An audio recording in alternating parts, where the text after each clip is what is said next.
Samedi 17 avril 2021, mesdames, messieurs, bonsoir. Merci de choisir E-Télé, les titres de cette édition. Signature d'accord du mémorandum d'entente entre le Bénin et le Cuba dans le domaine de la culture et des arts. C'était ce vendredi en présence du ministre Jean-Michel Abimbola et de l'ambassadeur du Cuba près le Bénin.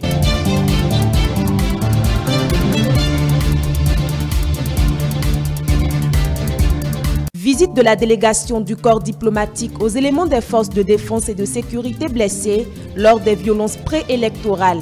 Elle s'y est rendue pour témoigner sa compassion à ces braves hommes pour le travail républicain abattu. Les détails dans un instant.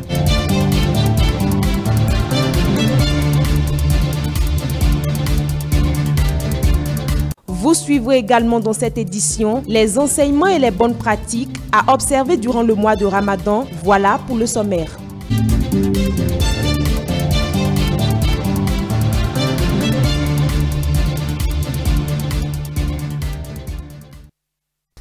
Bienvenue à tous. Signature d'accord du mémorandum d'entente entre le Bénin et le Cuba dans le domaine de la culture et des arts. C'est un geste qui vient renforcer la collaboration entre les deux États et qui permet d'écrire un nouveau chapitre en matière de politique culturelle et artistique. Stélia Padonou, Prudence, Koussouron.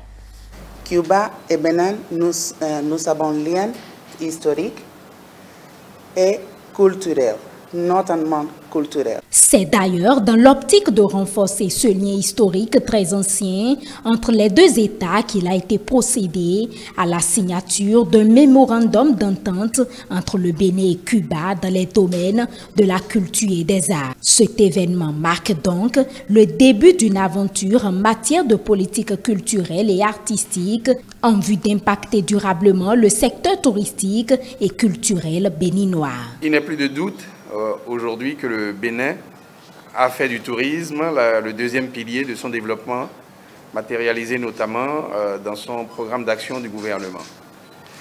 Ainsi, dans un contexte national particulier, marqué par une culture riche, diverse et variée, parler du tourisme dans notre pays implique l'évocation de la culture vue comme l'une de ses premières sources en matière d'intrants. C'est ce qui justifie les nombreux chantiers que vous avez dû remarquer, amorcés par le gouvernement dans le domaine de la culture et des arts depuis quelques années. Dans cette dynamique, le Bénin et Cuba ont entrepris d'explorer ensemble les axes possibles de collaboration dans les domaines du tourisme et de la culture.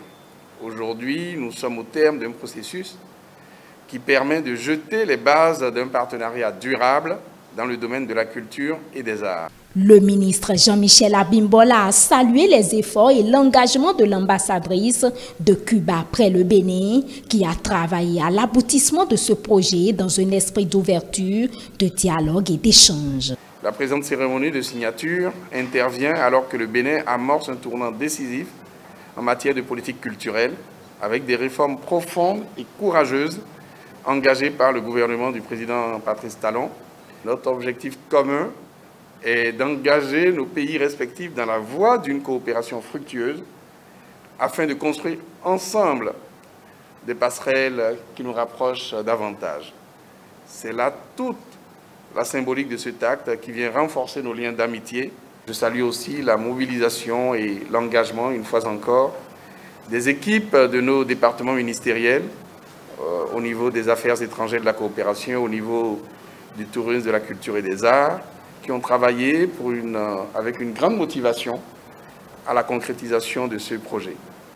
Le document que nous signons aujourd'hui est le déclic pour une coopération dont les bases solides vont prouver l'efficacité et la constance de nos relations dans les années à venir, avec le désir commun d'un développement harmonieux pour nos deux pays.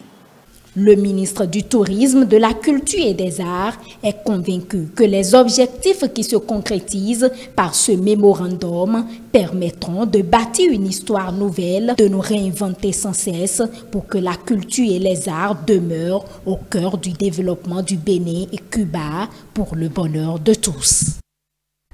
Le président du Conseil économique et social CES a reçu en audience ce vendredi le nouveau président de la Cour suprême. Objectif, échanger sur les relations qui doivent entretenir dans l'intérêt du Bénin. On écoute un extrait de Victor Dassi Adossou à sa sortie d'audience. Le chef de l'État m'a fait l'honneur de m'appeler à la fonction de président de la Cour suprême. J'ai officiellement pris fonction le 25 mars dernier, après avoir prêté serment. Ayant pris fonction, il était de mon devoir d'aller vers les présidents des institutions constitutionnelles de la République pour leur faire ma visite de civilité administrative, de courtoisie républicaine et de prise de contact. Nous avons profité de cette occasion pour échanger sur les relations que doivent entretenir dans l'intérêt de la République, le Conseil économique et social qu'il préside et la Cour suprême. Le Conseil économique et social, de par ses attributions, est à la recherche de la qualité du vivre ensemble des Béninois. La qualité du vivre ensemble des Béninois, parce qu'il est question de chercher à ce que les équilibres ne soient pas rompus au sein de notre société, au sein de notre cité. Et la justice qui travaille sur les hommes a intérêt à savoir l'image qu'elle renvoie au sein de la société, au sein de la cité. Nous avons estimé que de ce point de vue, nous avons une dynamique à développer désormais entre la justice dans son ensemble et le Conseil économique et social. Ce que pensent les Béninois de leur justice, les attentes des Béninois par rapport à leur justice, c'est des questions que les animateurs du pouvoir judiciaire doivent rechercher auprès de cette institution qu'est le Conseil économique et social. Donc nous avons décidé de travailler à développer cette dynamique dans l'intérêt de la nation, dans l'intérêt de la République. La délégation du corps diplomatique a rendu visite ce vendredi aux éléments des forces de défense et de sécurité blessés lors des violences préélectorales. Objectif, témoigner sa compassion. Avant de se rendre à l'hôpital d'instruction des armées de Cotonou, la délégation a rencontré le ministre des Affaires étrangères et de la coopération, Aurélien Agbenonsi. Stanislas Atadénian pour le point. Rencontre entre le chef de la diplomatie béninoise et le corps diplomatique. Après quelques minutes d'échange, ici dans la salle d'audience du ministère des Affaires étrangères et de la coopération, la délégation s'est rendue à l'hôpital d'instruction des armées pour constater de visu l'état dans lequel se trouvent les militaires et policiers blessés lors des violences préélectorales. C'est avec le cœur meurtri qu'ils ont visité les 4 salles dans lesquelles se trouvent les soldats blessés. Le constat est triste. Cela se lit sur les visages de ces ambassadeurs. Certains de ces soldats sont immobiles, d'autres arrivent à peine à s'exprimer. La délégation espère que ces soldats retrouveront très vite leur forme pour se remettre au travail. Cette visite vient après celle du chef de l'État et du bureau de l'Assemblée nationale. Il faut noter que les violences préélectorales ont été enregistrées dans les communes de Banté, Tchaourou et Savé. L'armée et la police envoyées pour dégager les barricades sur la route inter-État sur plusieurs axes ont été prises pour cible. Ils sont au total 28 policiers et militaires blessés. La Fondation Malherossois a également rendu visite ce vendredi à ces policiers militaires blessés lors des violences préélectorales. Une manière de soutenir ces victimes hospitalisées à l'hôpital d'instruction des armées de Cotonou. Suivez. Encore du soutien aux forces de sécurité et de défense ayant subi des préjudices corporels graves lors des violences préélectorales enregistrées dans certaines communes du Bénin en marge au scrutin présidentiel du 11 avril. La délégation de la Fondation Malherossois, conduite par Yacoubou Malherossois à travers cette visite, vient ici témoigner sa compassion à l'endroit des victimes. Ces militaires et policiers ont reçu chacun du président de la Fondation une enveloppe financière, de quoi leur remonter le moral. En venant, il y a les bienfaiteurs, ceux qui sont pour les œuvres humanitaires, qui soutiennent l'initiative et les actions de la Fondation, qui ont contribué fortement afin que quelque chose de symbolique soit remis aux malades pour recentrer leur morale. Que ce soit dans le rang des assaillants ou que ce soit dans leur rang, tous ceux qui ont perdu leur vie nous disons à Dieu de les accepter comme cela se doit. Ceux qui sont restés en vie, que Dieu restaure leur santé parce qu'ils sont allés à la défense de la nation. Et nous pensons que tel que cela est fait, nous ne souhaitons plus jamais une scène de ce genre dans notre pays. Aucune élection ne se fera encore dans ce pays avec des coups de fusil. La Fondation Malais Ressources, ce n'est pas que du soutien financier. Les membres ont également invoqué Dieu afin qu'il accorde aux victimes un prompt rétablissement. La Fondation s'est levée pour venir prier à ce que Dieu a sorti des décombres, n'est-ce pas, de ces accidents. Nous demandons à Dieu de guérir nos malades, militaires, civils, dans nos hôpitaux, dans nos maisons, dans les lieux de soins. Et nous demandons à Dieu de nous éloigner de tout ça là. Jamais ça au Bénin. Jamais et jamais ça. Pour que nous puissions construire ce pays dans la paix, dans l'amour, dans la fraternité, dans l'unité, dans la cohésion totale. Un geste très apprécié par le directeur de l'hôpital d'instruction des armées de Cotonou qui a rassuré de l'utilisation judicieuse qui sera faite des enveloppes reçues. Choisir de venir prier pour nos soldats en ce mois saint de Ramadan, j'ai bonne foi que vos prières seront exaucées. Vous avez remis à chacun d'entre eux une enveloppe.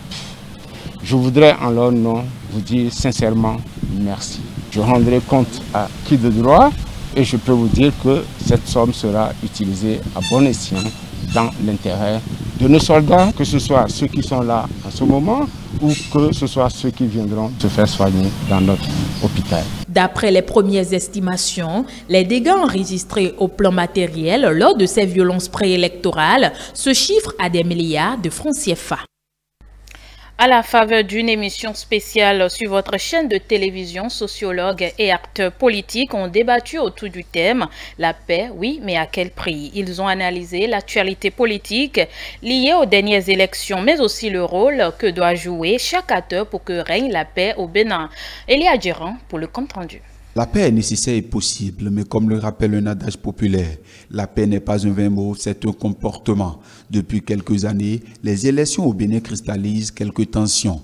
De la tension à la violence, le gouvernement use du monopole de la force légitime pour contenir des manifestations inhabituelles violentes. Un constat qui suscite l'interrogation. La paix, oui, mais à quel prix?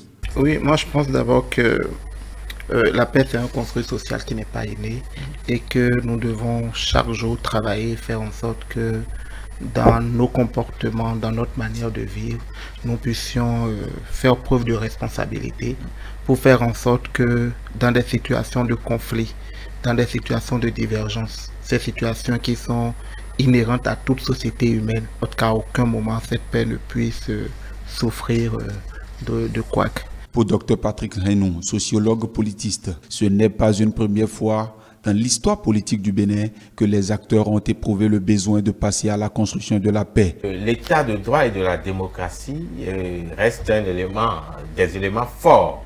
Et donc je peux dire qu'en puisant dans l'histoire politique du Bénin, on peut se donner des raisons de s'inscrire dans la dynamique de la construction sociale de la paix. Même lecture pour le socio-anthropologue du développement, Dr Hervé Benaou, qui d'ailleurs perçoit la paix comme une co-construction où il trouve les acteurs d'un État, d'un espace géographique qui se donnent la main. Sur la base d'un certain nombre de règles qu'on se donne librement. Lorsqu'on se les donne, on doit pouvoir les respecter. C'est d'ailleurs pour ça qu'on dit le respect aux normes qu'on s'est prescrites est liberté. D'accord? Et nous sommes dans un espace où nous aspirons tous à un mieux-être. Et ce mieux-être-là n'est pas compatible avec la violence. Au regard des menaces et même des manifestations violentes qui ont jalonné certaines élections organisées au Bénin depuis 2019, plusieurs analyses se dégagent. Il faut laisser le principe démocratique se faire. La majorité prend le dessus sur la minorité. Il faut qu'on en arrive à l'éducation politique et à l'éducation civique. Il faut que les acteurs vident complètement ce qui en eux se met en ébullition actuellement. Déplorant les actes de déstabilisation, de violence et même de vandalisme manifestés chez certains acteurs de l'opposition, les invités exhortent les uns les autres au calme et au dialogue, car, dit-il, dans un État démocratique, seule la démarche légale est acceptée. La démocratie fait appel à la responsabilité. De la même façon, les partis politiques doivent chercher les voies et moyens par lesquels ils vont continuer à éduquer les citoyens, en tout cas les militants, parce que les partis politiques ont une mission fondamentale. Dans tout ça qu'on y mette, de la méthode qu'on y mette, de la manière pour que les acteurs qu'on est en train de mettre face à leurs responsabilités, leurs militants, leur base, ne pensent pas que c'est un acharnement politique vain. Pour finir, unanimement, ils invitent les Béninois à croire en la justice de notre pays. Ils soutiennent aussi que les acteurs de violence préélectorale répondent de leurs actes devant la justice, car nul n'est au-dessus de la loi. La Cour constitutionnelle a proclamé ce jeudi les résultats provisoires du premier tour de la présidentielle de 2021, résultats qui confirment la victoire du duo Talon Talata avec un pourcentage de plus de 86%. À cet effet, quelques personnalités politiques et acteurs de la société civile nous ont livré leurs impressions. On les suit dans cet élément réalisé par Elia Djiran. La Cour constitutionnelle a confirmé le chaos du duo Talon Talata avec un pourcentage de 86,36%. Un résultat qui ne surprend aucunement personnalités politiques et acteurs de la société civile. C'est une joie, c'est une satisfaction totale, j'ai un sentiment de fierté qui m'anime, fierté d'être béninois et d'appartenir à un groupe qui a fait un travail bien compris des populations. Félicitations au duo, félicitations au peuple béninois. Le sport écrasant là a respecté la réalité des urnes. Tout s'était déroulé dans les règles de l'art, conformément aux dispositions légales en matière d'élection dans notre pays. Mes sentiments tout de suite, c'est d'abord, on ne peut que saluer justement cette détermination. On ne peut que saluer cette prise de position qui s'est chiffrée justement dans le taux, qui d'ailleurs permet à l'État de faire économie des deniers du contribuable, puisque ce fut une élection présidentielle à un seul tour. Il ne pouvait en être autrement, précise-t-il. C'est toute une joie pour nous tous, et surtout pour la jeunesse béninoise, car nous avons vraiment lutté pour que ce chaos soit confirmé. Le peuple a donné la preuve de ce qu'il adhère au programme développé par le duo Talon Talata. J'estime que le peuple doit pouvoir accompagner le duo présidentiel pour que ce programme aboutisse à un développement harmonieux du pays. La victoire du président Patrice Talon et sa colistière est aussi une victoire du peuple béninois, car ce score témoigne de la communion et de l'adhésion des fils et filles du Bénin aux idéaux du chef de l'État. Convaincu du leadership du président de la République, il rappelle que pour le quinquennat prochain, le Bénin va davantage se révéler et étonner le monde. Nous attendons juste accompagner le gouvernement et son chef dans l'exécution du nouveau programme qui sera retenu. C'est tout ce que nous attendons. Pour nous, c'est un engagement. Nous avons vu là un homme engagé, résolument tourné vers un bien-être, un mieux-être pour les populations. Pour moi, sa déclaration hier m'a laissé entendre en filigrane que socialement, le Bénin, les Béninois seraient au chevet des Béninois. Pour Marcelin Aronoko et Chantal Ayi, députés à l'Assemblée nationale, ce score n'est qu'un début. Ils exhortent les uns les autres au calme et à la sérénité, car le projet de société du duo Talon Talata va favorablement impacter le quotidien de tous les Béninois. Je crois que ce qui se dessine déjà, la production agricole, nous le faisons tellement. Il importe maintenant qu'on commence à avoir des usines de transformation.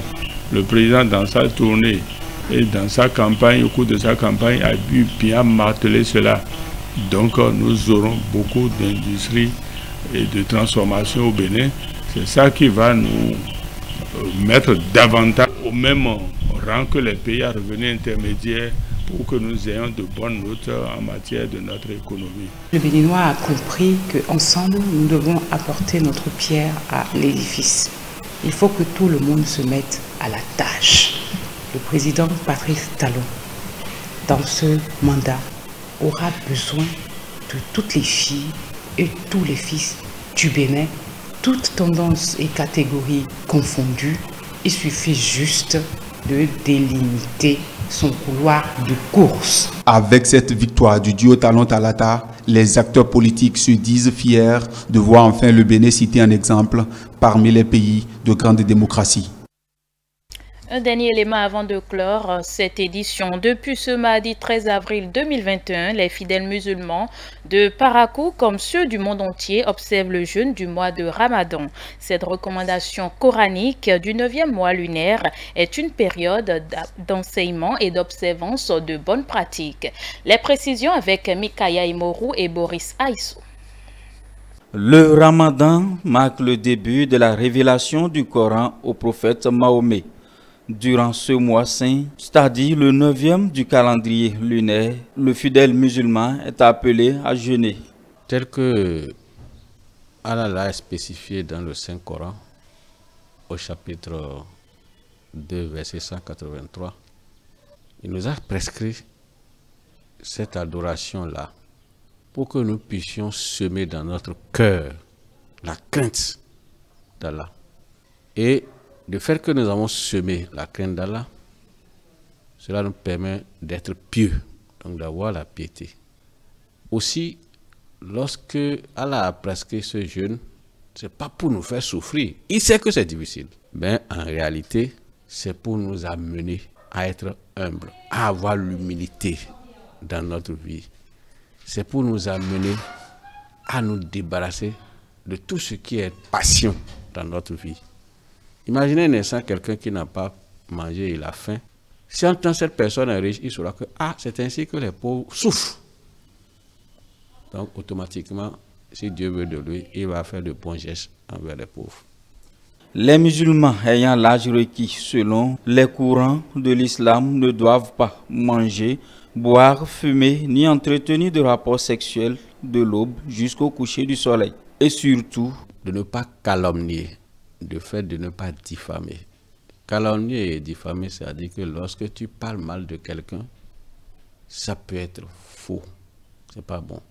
Et même si c'est vrai, en sa présence, c'est pas bon également. Donc c'est dans ce sens qu'on place la calomnie et la diffamation.